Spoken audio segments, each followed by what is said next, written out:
Gadis ini baru saja menerima pesan putus pacar. Tidak sengaja melihat dia dan sahabatnya bersama. Dia mencoba menahan air mata di sudut matanya. Tapi dilihat oleh sahabatnya. Maka dia berjinjit untuk menciumnya.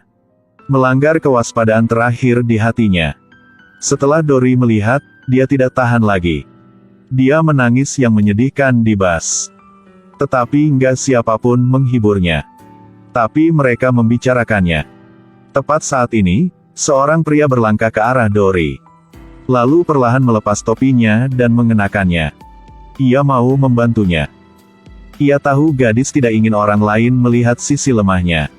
Juga karena tindakan hangat ini. Maka Dory menangis lebih keras. Tapi ia tidak menghiburnya, ia hanya berdiri di sampingnya dan membiarkannya menangis. Sampai ke halte bus terakhir, Dory menunggu semua orang turun. Lalu dia menoleh untuk melihat matanya yang bengkak melalui jendela bus. Pria itu sekali lagi melihat kelemahan gadis. Setelah dia memberinya kacamata hitamnya, dia segera meninggalkan. 7 tahun telah berlalu. Dory masih menyimpan topi dan kacamata itu sebagai harta berharga. Setiap kali ia merasa sedih. Tapi tidak bisa menunjukkannya kepada orang lain. Lalu dia akan memakai kacamata itu untuk menyembunyikan kelemahannya. Sekarang dia telah membuka restoran sushi. Keterampilan gunakan pisau yang terampil. Dengan kecantikannya yang halus. Telah menarik banyak pelanggan. Ia sibuk sepanjang hari. Tunggu sampai semua pelanggan meninggalkan. Maka Dory akan mendengar musik untuk menghilangkan kepenatan sepanjang hari. Tapi tak disangka Wu Bin baru saja pindah di sebelah rumahnya. Tidurnya terpengaruh oleh suara nyanyi Dory. Ia tak bisa menahan lagi. Hanya bisa memukul dinding dengan keras untuk mengingatkannya. Tapi Dory sekarang tenggelam dalam dunia musiknya sendiri. Jadi ia nggak bisa mendengar apapun. Pada akhirnya, Wu Bin harus memakai headphone-nya. Lalu diam menunggu konser solo Dory berakhir.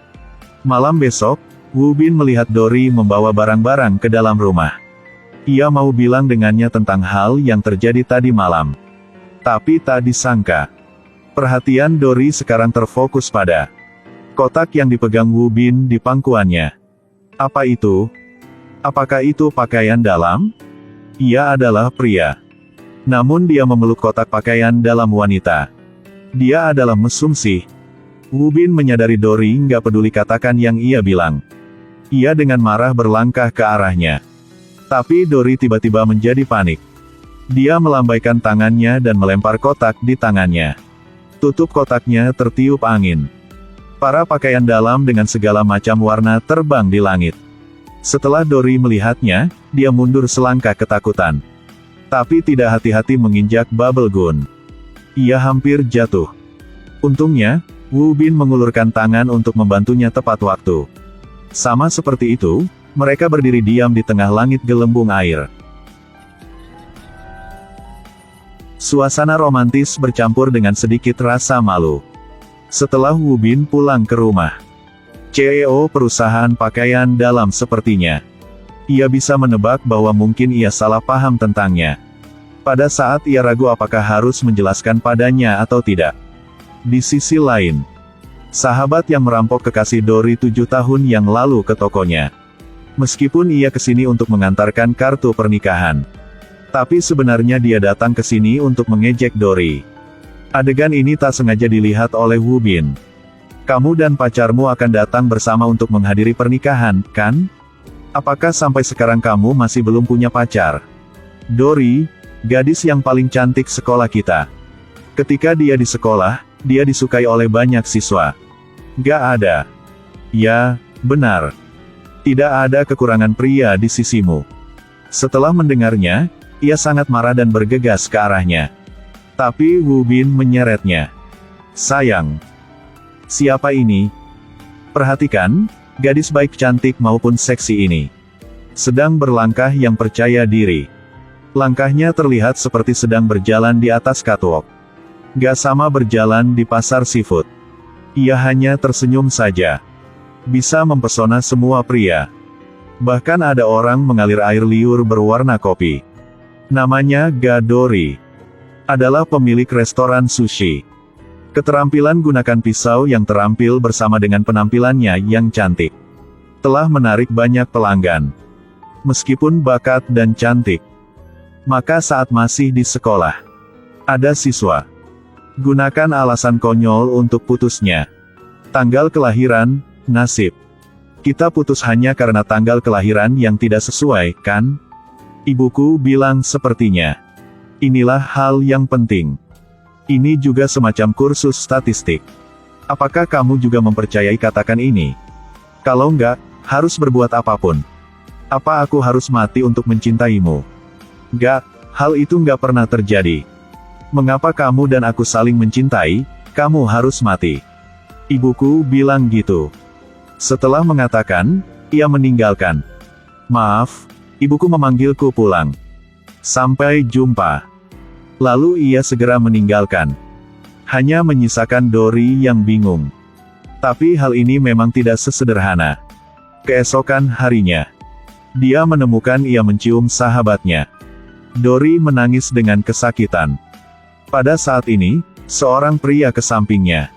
Ia mengambil topi dan kacamata hitamnya untuk membantunya menutupi kelemahan yang tidak ingin dilihat orang lain. 7 tahun telah berlalu dalam sekejap mata. Sahabatnya yang tak malu ke restoran Dory. Ia kesini untuk memberikan kartu pernikahan dan membual tentang cintanya kepada pria jahat itu. Dia berbicara dengan cara yang penuh dengan ironi. Dia mengolok-olok Dory masih jomblo. Setelah mendengarnya, Dory sangat marah. Ia hendak memarahinya. Dihentikan oleh Wu Bin. Sayang. Siapa ini? Dory segera memahami katakannya.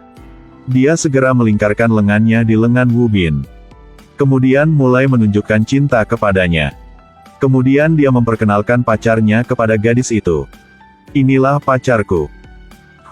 Aku lupa. Siapa nama ia? Harus berbuat apa? Nama saya Cha Wu Bin. Iya, Wu Bin. Sangat tampan, kan? Ia melihat bahwa dia masih agak curiga tentang hubungan antara keduanya. Keduanya juga bergaul dengan sangat baik. Untungnya, saat ini, sekretaris Wu Bin juga datang tepat waktu. Ia melihat bosnya dipeluk oleh seorang gadis aneh. Ditambah tindakan Wu Bin mengedipkan mata untuk meminta bantuan. Sekretaris segera mengerti apa yang dia maksud. Dia segera berperan. Selamat malam, Sir. Di perusahaan masih ada kontrak 200 juta won yang perlu tanda tangan dari Pak. Selain itu, ada mobil Ferrari. Garansi hampir habis, Pak. Setelah mereka menyelesaikan drama ini, Wu Bin segera menarik sekretarisnya dan kabur dari sini. Melihat bergaya mereka, sahabat juga dapat melihat bahwa keduanya sedang berperan. Jadi dia segera memprovokasinya. Dia langsung memasukkan kartu pernikahan ke tas Dory. Lalu ia berkata, "Jangan lupa ajak pacarmu." Setelah mengatakan itu, dia sangat arogan dan meninggalkan. Setelah ia meninggalkan, Dory merasa lelah. Dia sekali lagi memakai kacamata yang diberikan kepadanya oleh seorang pria baik tahun itu, untuk menutupi kelemahan yang tidak ingin dilihat orang lain. Di sisi lain, sementara secara tidak sengaja, Wu Bin melihat bergayanya di cermin. Ia langsung menebak. Mungkin apa yang baru saja ia lakukan telah terungkap. Memang buruk. Ia ingin kembali ke restoran untuk melihat bagaimana Dory sekarang. Tapi tiba-tiba melihat kacamata yang dia pakai. Ia baru ingat Dory adalah gadis yang menangis di dalam bus 7 tahun yang lalu. Setelah Wu Bin sampai di rumah, dia berbaring di tempat tidur. Tak disangka bahwa 7 tahun telah berlalu dan dia masih memiliki kacamata itu. Ketika ia bertanya-tanya apakah ia harus membicarakan hal yang terjadi tahun itu dengan Dory. Lalu tiba-tiba, bel pintunya berbunyi. Ketika ia berdiri dan hendak membuka pintu, ia menyadari. Ternyata ketukan pintu itu adalah suara detak jantungnya. Sekarang harus berbuat apa?